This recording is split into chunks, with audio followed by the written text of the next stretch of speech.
কেন আপনি অন্যায়ের বিরুদ্ধে চোখ বন্ধ করে রাখবেন? প্রিয় সহকর্মীবৃন্দ, দিন শেষে সেই জনগণের কাছেই যেতে হবে। জনগণ যদি মুখটা ফিরিয়ে নেয়, আপনার আমার কিন্তু কোনো স্থান নেই।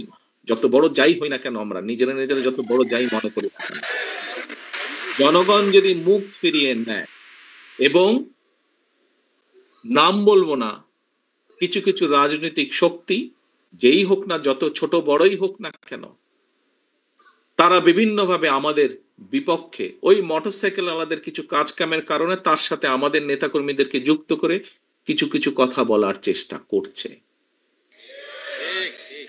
আমাদেরকে সতর্ক সচেতন হতে হবে সহকর্মীবৃন্দ।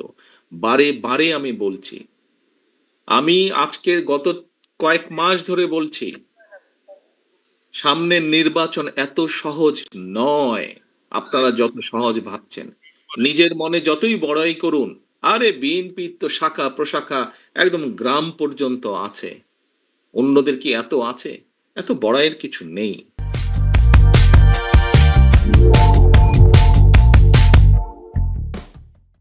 থাকতে পারে আপনার শাখা প্রশাখা, প্রিয় সহকর্মীবৃন্দ, আমাদের নেতাকর্মীরা তৈরি করেছে সেই শাখা প্রশাখা, গ্রাম পর্যন্ত দলকে নিয়ে গেছে, ওয়ার্ডে ওয়ার্ডে দলকে নিয়ে গেছে, কিন্তু তারপরেও জনগণ ম্যাটার্স।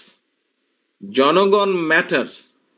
সেই জনগণই হচ্ছে আমাদের শক্তি, জনগণই হচ্ছে আমাদের সমর্থন, জনগণই হচ্ছে শক্তি। জনগণ সাথে না থাকলে, জনগণ 5ই আগস্ট দেখিয়ে দিয়েছে, কাজে আমরা যদি ভুল করি, জনগণ আবার কোনো একটা কিছু দেখিয়ে দিবে, তখন কিন্তু পস্তাতে হবে, তখন কিন্তু হাপিত্যেশ করতে হবে।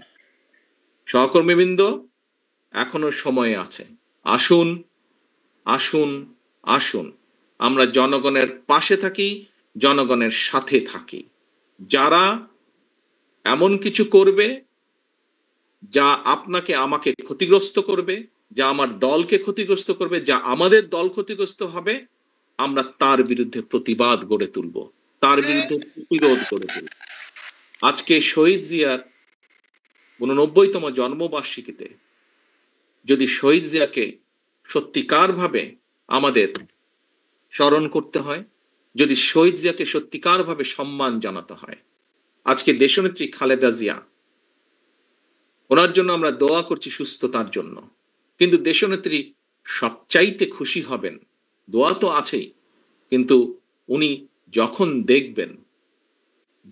দেখবেন যে জনগণ সমর্থন দিয়েছে বিএনপির প্রতি, আমি তো মনে করি সবচাইতে বেশি খুশি উনি সেদিন হবেন। এবং দেশনেত্রী খালেদা জিয়ার সৈনিক হিসাবে আপনাদের উপরে সে দায়িত্ব বর্তায়।